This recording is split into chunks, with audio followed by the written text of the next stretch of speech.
Hi, how are you? Dua. Oh my goodness. Hi, it's nice to meet you. It's nice to meet you too. How are you? I am amazing. How are you? I'm really good, thank you. I am Anne Curtis, and I'm here on behalf of the Philippines. And Hi. well, first and foremost, I just wanted to congratulate you on your AMA win for Don't Start Now as Pop Rock Song of the Year. Congratulations. Thank you so much. Thank you. Thank you. It's a really special moment. I'm really, Yes, really great. as a fan, I'm so happy for you. And of course, congratulations on Future Nostalgia, it being such a massive hit worldwide. I absolutely loved it. And it kept a lot of people company during lockdown when it was released.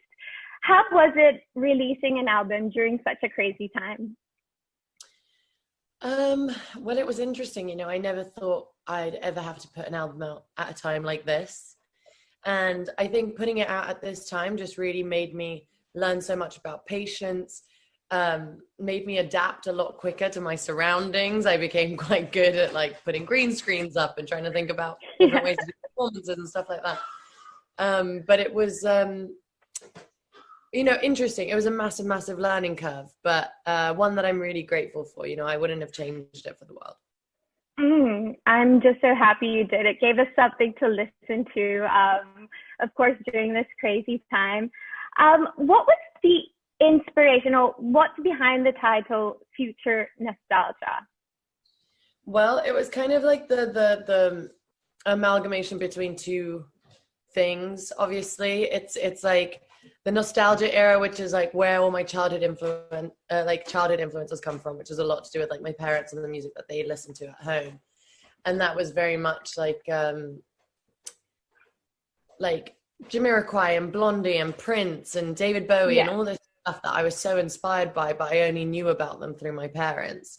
And then the future part is kind of, my current life and where I currently am in my music and the direction I want to go in. So it was kind of like trying to marry the two together in terms of Mm-hmm. like something that's like kind of reminiscent to something that maybe you might have heard in terms of like the nostalgia effect, but Yeah. then bring very new sounds in terms of production.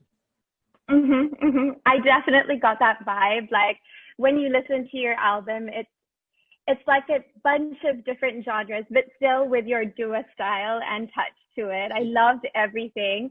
But I will say that Boys Will Be Boys really stood out for me.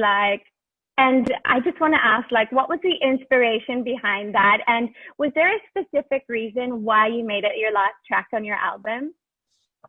Um, so the inspiration behind that was very much something that happened in my life, something that I felt like I needed to talk about. I feel like I talk about women's issues and women's equality a lot. And I felt like I needed to put something on the record that was kind of directly addressing that and maybe like the growing pains of what it's like to be a woman. The reason it's the last song on the track is because the first song on the track is Future Nostalgia, which is kind of this like false sense of confidence, very in your face, super sassy, claiming I'm like the female alpha. Yeah. It's more this like embodiment of an energy that I almost wish I had, and when I Mhm. say it, Mhm. that's how I feel, I feel like really empowered and I feel badass, and that's the energy that I want to convey. And then I felt like Boys Will Be Boys shows a completely other side of the spectrum in terms of Mm. feminism, and just shows maybe a little bit more of a vulnerable side at the same time, but it's kind of two different sides of the spectrum still at the same time. I feel like it shows solidarity and empowerment with other women that maybe listen to the song and feel exactly the same way, Mhm. but Mhm. it felt like it was important to have that parallel on the album, Yeah. and so that's the last Mhm. song on the album. I felt that. I really, really did.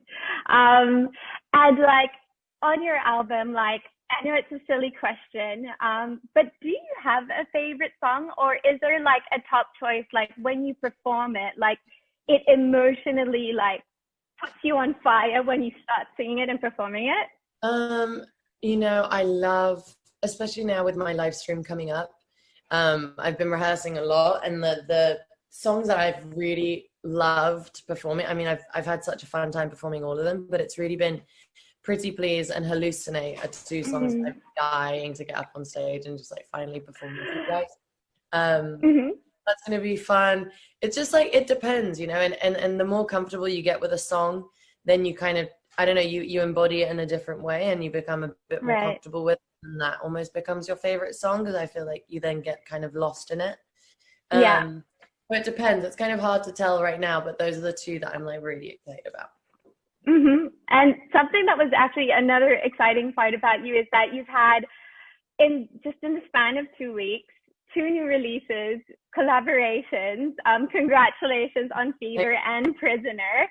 Um, and it's been so great this year to see you have so many different collaborations with amazing artists all over the globe. Will we be expecting any more surprise collaborations? Um, maybe. I'm working on putting out the deluxe version of my record for next year. Mm-hmm. So you might hear some unexpected Ooh. collaboration that you haven't heard before. Very excited. And another surprise is Studio 2054. Everyone, including me, we're so excited. Of course, us as fans, we would have loved to see you go on tour. I was front row at your concert in Manila, singing along with you. We're sad as fans that we won't be able to see you in person this year, but we are looking forward to Studio 2054. It's a virtual concert. What can we expect, like, from your outfits and concepts and music? Well, I guess, it's funny that you put it that way, because it's kind of the reason why I decided to do the live stream, was because I was dying to kind of get out in front of an audience and do a live show and finally perform these songs. Like, I'm dying to perform the songs on Future Nostalgia. So to be able to kind of put this show on for you guys and everyone at home, it makes it really, really special for me. So I'm like working really hard to make sure that I just don't disappoint you and I give you like the best show ever, especially from like the comfort of your home. But it's like a multi-dimensional show.